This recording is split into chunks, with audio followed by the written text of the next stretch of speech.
Amen. I want you to understand what we're talking about from the picture and from the perspective of an ex-abortionist. You were in front of a clinic earlier, and I checked their website today, and they talked about how they do abortions up to 26 weeks. That's pretty much what I used to do. So I want you to understand clearly what the stakes are. I want you to imagine that you're an obstetrician gynecologist like me. And I want you to imagine that you're a pro-choice obstetrician gynecologist like I used to be.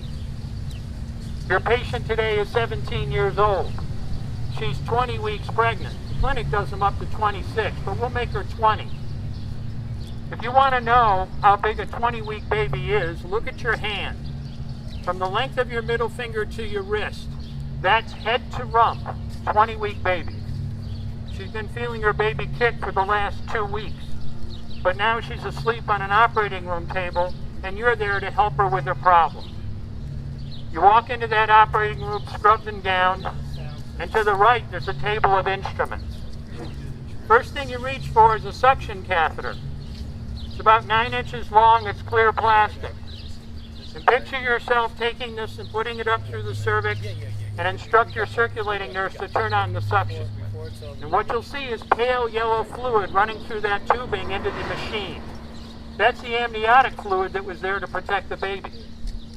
Now, if she were only 12 weeks pregnant or less, look at the width of your hand. That's 12 weeks. You could pretty much do the whole abortion with this one instrument. But babies this big don't fit through catheters this size. So what you need to do now is reach for your Sofer clamp. So you didn't have to picture one, I brought one along. This one belongs to me. It's the same instrument I used for years.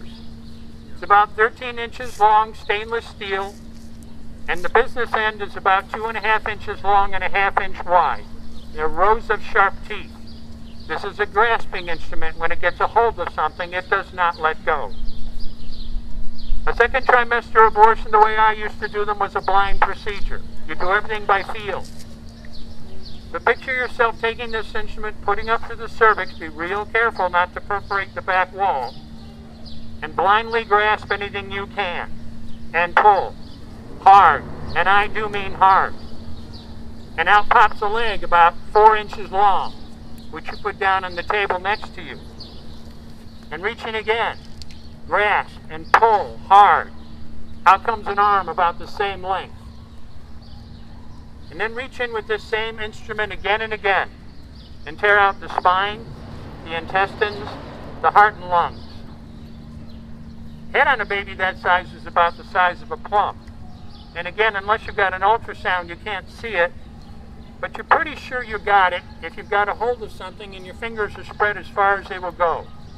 You know you did it right if you crush down on the instrument and white material runs out of the cervix. That was the baby's brain. And now you can pull out skull pieces. Sometimes a little face comes back and stares back at you. Congratulations. You just successfully performed a 20-week D&E abortion. You just affirmed your right to choose.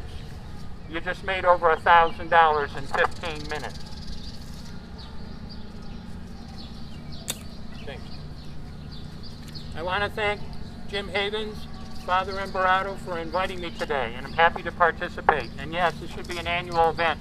I'm amazed that they were able to do what they did in only 4 weeks' time. Imagine what they can do with a year. Yes. Yeah.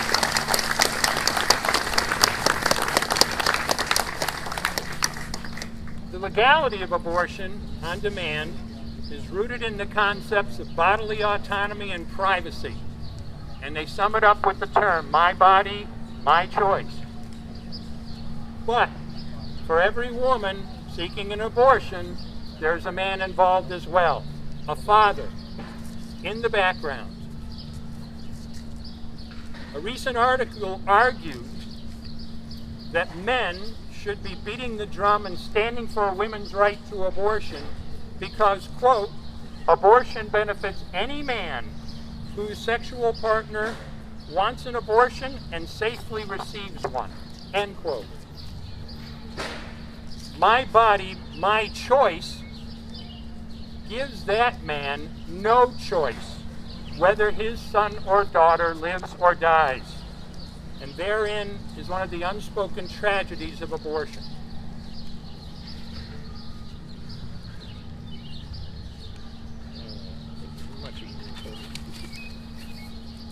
Before we condemn a woman for paying a doctor to deliberately kill her son or daughter, we should ask, what did this man, this father, do to support that woman he made pregnant through his actions? As an abortionist, I usually didn't see the father at all. He was nameless and faceless, missing in action. But occasionally, when I did meet the father, he was supportive of her decision to abort. But then there were the tragic times when I saw a woman who very much wanted to carry her child to term, to either raise or adopt, but her partner, the man who fathered that child, pressured her to have an abortion, pressured her for his benefit.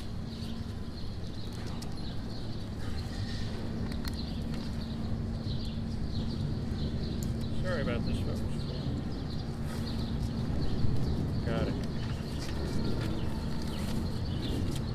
And I saw times where the father, in turn, desperately wanted his son or daughter to live. But my body, my choice is a trap for him. Because an abortion decision is really between a woman and her doctor, and no one, including and especially the baby's father, has anything to say about it. My body, my choice is a trap for him because it destroys his hopes and dreams and desires for his son or daughter, along with any ethical consideration for that child. But my body, my choice is also a trap for her, because my body, my choice invites the response, your problem, not mine.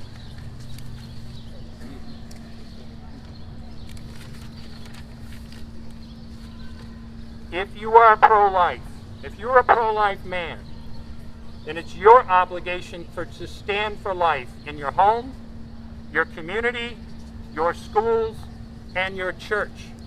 And that requires action on your part, not just, oh, I'm pro-life. You've got to do something. Amen. Yeah.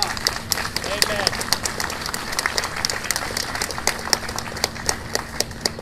Speak up at the school board meeting. There's plenty to talk about. Speak to your government representatives.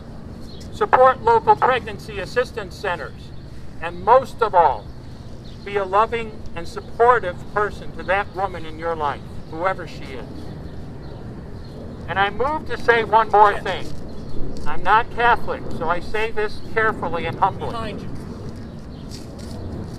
But I move to say this knowing that the bishops will be meeting this next week to discuss the subject of abortion and our elected leaders.